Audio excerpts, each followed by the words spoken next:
నమస్తే, welcome to Sakshi education. This is Ram. Banking ఉద్యోగాల కోసం ప్రిపేర్ అవుతున్నటువంటి అభ్యర్థులకు శుభవార్త. స్టేట్ బ్యాంక్ ఆఫ్ ఇండియా నుంచి సర్కిల్ బేస్డ్ ఆఫీసర్ సంబంధించినటువంటి ఉద్యోగాల భర్తీకి ఒక నోటిఫికేషన్ విడుదలైనటువంటి విషయం మీ అందరికీ తెలిసిందే. ఈ నోటిఫికేషన్ సంబంధించినటువంటి దరఖాస్తు ప్రక్రియ అనేది త్వరలో ముగియనుందన్నమాట. సో వీటికి సంబంధించినటువంటి దరఖాస్తు ప్రక్రియ చివరి తేదీ, అదేవిధంగా వీటికి సంబంధించినటువంటి ఎలిజిబిలిటీ, అదేవిధంగా వయోపరిమితి ఏ విధంగా ఉండాలి, మరీ ముఖ్యంగా వీటికి సంబంధించినటువంటి సెలక్షన్ ప్రాసెస్ ఏ విధంగా ఉంటుందనే విషయాల గురించి ఈ వీడియోలో కంప్లీట్గా తెలుసుకుందాము. ముందుగా ఈ వీడియోని చూస్తున్నటువంటి ప్రతి ఒక్కరు కూడా ఈ వీడియోని తప్పకుండా లైక్ చేయండి. అలాగే మీరు ఇంకా సాక్షి ఎడ్యుకేషన్ యూట్యూబ్ ఛానల్ని సబ్స్క్రైబ్ చేసుకోకపోతే ఇప్పుడే సబ్స్క్రైబ్ చేసుకోండి. అయితే మనకు స్టేట్ బ్యాంక్ ఆఫ్ ఇండియా నుంచి విడుదలైనటువంటి ఈ నోటిఫికేషన్ కంప్లీట్గా సర్కిల్ బేస్డ్ ఆఫీసర్ సంబంధించినటువంటి ఉద్యోగాలు అనమాట. ఈ నోటిఫికేషన్ ద్వారా మొత్తం 2273 ఖాళీలకు సంబంధించినటువంటి భర్తీకి మనకు శ్రీకారం చుట్టనున్నారనమాట. సో ఓవరాల్గా 2273 ఖాళీలు అయితే మనకు ఈ నోటిఫికేషన్ ద్వారా భర్తీ చేయనున్నారు. ఇందులో మనకు తెలుగు రాష్ట్రాలకు సంబంధించినటువంటి ఖాళీలు కూడా ఉన్నాయన్నమాట. ఇందులో మనకు ఒకసారి మనకు హైదరాబాద్ జోన్కి సంబంధించినటువంటి, అంటే మనకు తెలంగాణ రాష్ట్రానికి సంబంధించినటువంటి హైదరాబాద్ జోన్ సంబంధించిన ఖాళీలు చూసినట్లయితే 80, అదేవిధంగా మనకు అమరావతి అనగా మనకు ఆంధ్రప్రదేశ్ సంబంధించినటువంటి ఖాళీలు చూసినట్లయితే 101 ఖాళీలు అయితే ఉన్నాయి.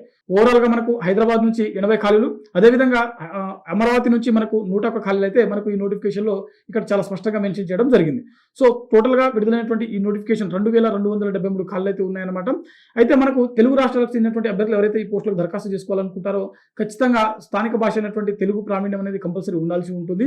అదేవిధంగా వీరికి సంబంధించినటువంటి లోకల్ స్టాండర్డ్, అంటే మనకు లోకల్ లాంగ్వేజ్తో పాటుగా ఈ లోకల్లో ఉన్నటువంటి అభ్యర్థులకు యొక్క ప్రియారిటీ ఇచ్చేటువంటి అవకాశం మాత్రం ఇక్కడ స్పష్టంగా కనిపిస్తూ ఉంది. అయితే వీటికి సంబంధించినటువంటి మనకు ఎడ్యుకేషన్ క్వాలిఫికేషన్ చూసినట్లయితే అభ్యర్థులు ఏదైనా డిగ్రీ పాస్ అయినటువంటి అభ్యర్థులు ఈ పోస్టులకు దరఖాస్తు చేసుకోవడానికి అర్హత కలిగి ఉంటారు. సో జనరల్ బీఎస్సీ కావచ్చు, బీటెక్ కావచ్చు, ఇతర అగ్రికల్చర్ కావచ్చు, హార్టికల్చర్ కావచ్చు, ఏదైనా కావచ్చు, ఒక ఏదైనా డిగ్రీ అనేది పాస్ అయినటువంటి అభ్యర్థులు ఈ పోస్టులకు దరఖాస్తు చేసుకోవడానికి అర్హత కలిగి ఉంటారు. అయితే వయోపరిమితి చూసినట్లయితే ఎవరైతే దరఖాస్తు చేసుకోవాలనుకుంటారో వారికి కనీసం 21 సంవత్సరాలు, మాక్సిమం 30 సంవత్సరాల వరకు వయసు ఉన్నటువంటి అభ్యర్థులు ఈ పోస్టులకు దరఖాస్తు చేసుకోవడానికి అర్హత కలిగి ఉంటారు. ప్రభుత్వ నిబంధనల ప్రకారం ఎస్టీ, ఎస్సీ మరియు ఓబీసీకి చెందినటువంటి అభ్యర్థులకు వయో సడలింపు అనేది వర్తిస్తుంది. ఓవరాల్గా వీటికి సంబంధించినటువంటి దరఖాస్తుకు చివరి తేదీ చూసినట్లయితే ఫిబ్రవరి 25వ తేదీన వీటికి సంబంధించినటువంటి అప్లికేషన్ ప్రాసెస్ అనేది ముగియడం జరుగుతుంది. ఓవరాల్గా ఫిబ్రవరి 25వ తేదీ వరకు వీటికి సంబంధించినటువంటి అప్లికేషన్ ప్రాసెస్ అనేది అఫీషియల్ వెబ్సైట్ అయినటువంటి SBI వెబ్సైట్ ఏదైతే ఉందో మనకు SBI.bank.in అనే వెబ్సైట్లో మనకు అందుబాటులో ఉంటుంది. సో దీని ద్వారా మీరు ఎవరైతే దరఖాస్తు చేసుకోవాలనుకుంటారో ఈ అఫీషియల్ వెబ్సైట్లో మీరు లాగిన్ అయ్యి వీటికి సంబంధించినటువంటి దరఖాస్తు ప్రక్రియ అనేది పూర్తి చేసుకోవాల్సి ఉంటుంది.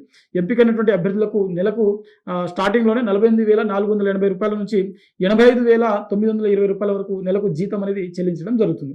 ఓవరాల్గా వీటికి సంబంధించినటువంటి కంప్లీట్ డీటెయిల్స్ ఇవి అనమాట. మరిన్ని జాబ్ అప్డేట్స్ కోసం చూస్తూనే ఉండండి Sakshi Education. Thanks for watching. Thank you all.